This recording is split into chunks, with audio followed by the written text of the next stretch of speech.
ବିଜୁ ବାବୁ ଓଡ଼ିଶାର ଜଣେ ବରପୁତ୍ର। ବିଜୁ ବାବୁ ଆଧୁନିକ ଓଡ଼ିଶାର ଜଣେ ନିର୍ମାତା। ବିଜୁ ବାବୁ ଓଡ଼ିଶାକୁ ପୁନର୍ଗଠନ କରିଥିଲେ। ବିଜୁ ବାବୁ ଓଡ଼ିଶାର ଶିଳ୍ପ ନୀତିକୁ ପ୍ରଥମେ ଆଣି ଓଡ଼ିଶାରେ ଶିଳ୍ପକୁ ବହୁତ ଅଗ୍ରାଧିକାର ଦେଇକରି ବହୁତ ଆଗକୁ ନେଇଥିଲେ।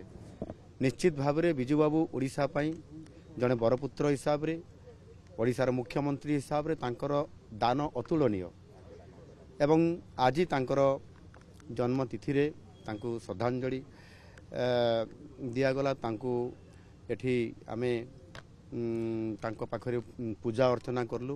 ନିଶ୍ଚିତ ଭାବରେ ତାଙ୍କର ଯେଉଁ ଶିଳ୍ପ ନୀତି ଥିଲା ଓଡ଼ିଶାକୁ ଆଗକୁ ନେବା ପାଇଁ ତାଙ୍କର ଯେଉଁ ସ୍ୱପ୍ନ ଥିଲା ନିଶ୍ଚିତ ଭାବରେ ଆଜି ନୂଆ ସରକାର ଆସିଲା ପରେ ତାଙ୍କର ସେ ଆଧୁନିକ ଓଡ଼ିଶା ଗଠନ କରିବାରେ ଯେଉଁ ପଦକ୍ଷେପ ନେଇଥିଲେ ଯେଉଁ ପଦକ୍ଷେପ ଗୁଡ଼ିକ ଆଜି ଦିନରେ ବି ନିଆଯାଇପାରି ନାହିଁ ନିଶ୍ଚିତ ଭାବରେ ତାଙ୍କର ଓଡ଼ିଶାକୁ ଆଗକୁ ନେବା ପାଇଁ ଆମ ସରକାର କେବେ ବି ଦ୍ୱିଧାବୋଧ କରିବେ ନାହିଁ ଏବଂ ତାକୁ ଯଥୋଚିତ ସମ୍ମାନ ଦେବା ସହିତ ତାଙ୍କର କାର୍ଯ୍ୟକ୍ରମ କେମିତି ଭଲ ଭାବରେ ପାଳନ କରାଯିବା ପାଇଁ ପଡ଼ିବ ସେଥିପାଇଁ ଆମ ସରକାର ସମ୍ପୂର୍ଣ୍ଣ ଭାବରେ ସଚେତନ ହେଇକରି ଆଜି ତାଙ୍କର ଜନ୍ମଦିନକୁ ଆଜି संपूर्ण भावरे सरकार पालन कर बाहागर मासे भी नहीं जे मोर लहंगा भी किना हिनी एते टेंशन नै ना चल शालीमार जोडी बरबधुन को पई एक्सक्लूसिव वेडिंग कलेक्शन रही छि और डिजाइनर लेहेंगा शेरवानी गाउन भी मिलु छि मिनिमल प्राइस रे माने 50,000 टंका रो लेहेंगा केवल 10,000 टंका रे एवं 10,000 टंका रो लेहेंगा मात्र 3,000 टंका रे आसंतो शालीमार 3 कोणिया बगीचा कटक।